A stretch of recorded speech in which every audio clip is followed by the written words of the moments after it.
Hello everyone, it is Brooke again, back with another video for the CGE Global Education Center for Marymount University.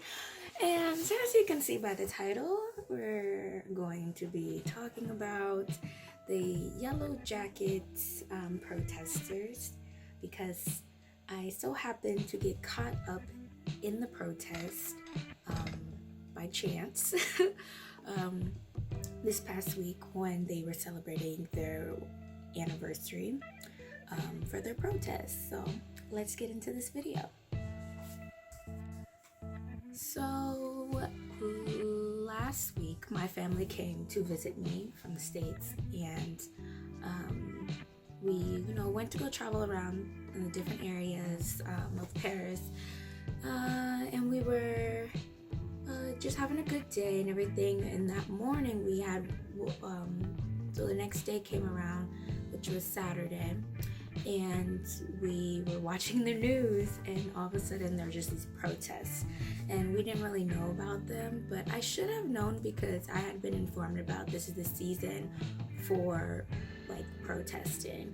So all the protesting, all the strikes and everything are starting now. Like there's a strike happening early December, and like it starts like beginning of December or like the end of November all the way through like when I leave. And they're closing down the metros. Like you can't go anywhere on metro or train apparently. You have to either walk or bike. I'm not sure about buses, but some people that I go to school with, they have to figure out how to get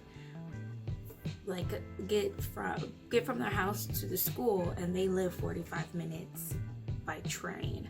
So, and it gets really expensive when you start Ubering and taking taxis. So that's gonna be a challenge. Luckily I'm in walking distance, so I can just walk. But back to the yellow vest.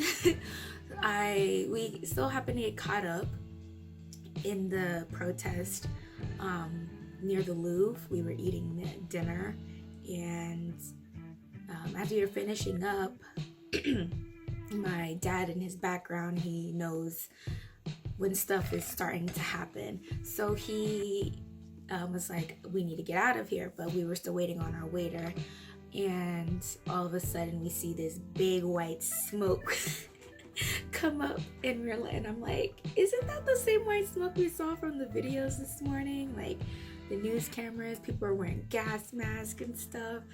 And he was like, all of a sudden, like people started running inside in the store and the restaurant, and they left the door open. So he screams, close the door. And I'm like, oh gosh, what if they don't speak English?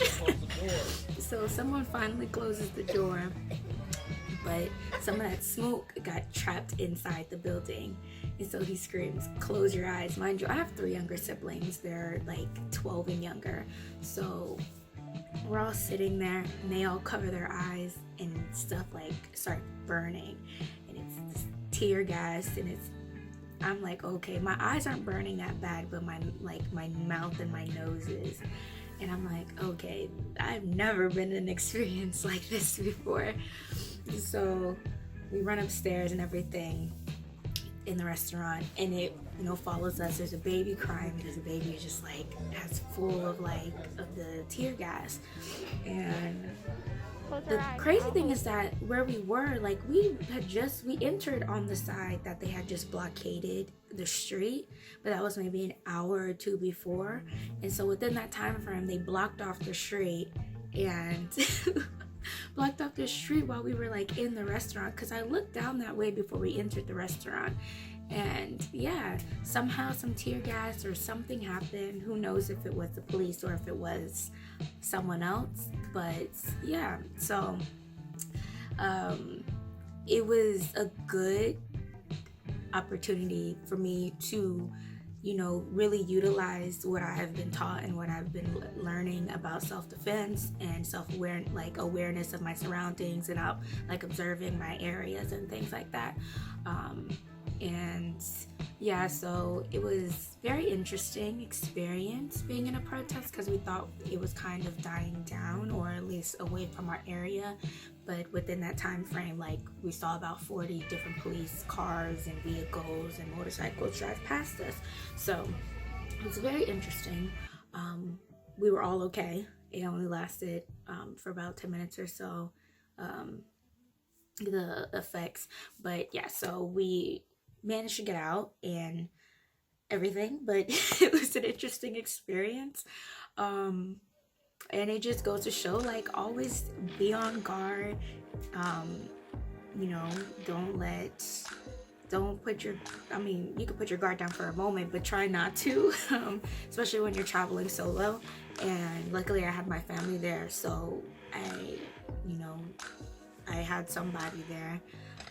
But yeah, it was a very interesting experience, and throughout the day they were just all over Paris, and Paris is like a 48-mile radius or so. I'm not sure how many in kilometers, but yeah, so they were all over the place. And I know when it comes to protests, people like to mix other organizations within someone else's protest, and so, like, mentally I was just aware that other people do come in to affect other people's protests and the intentions of the protests. So at one point it did get a little violent, and that's when all the tear gas got into play.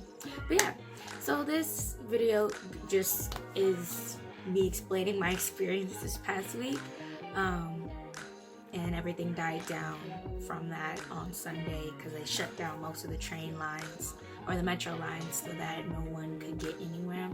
But yeah, so stay aware, know self-defense, and don't be taken back because it happens all around the world. I just so happened to run into it or be in the wrong place at the wrong time, because I usually do avoid it when I'm by myself, but since I had my family with me, we were already out. But yeah, so hope you enjoyed this video and you learned something from it. Okay, bye.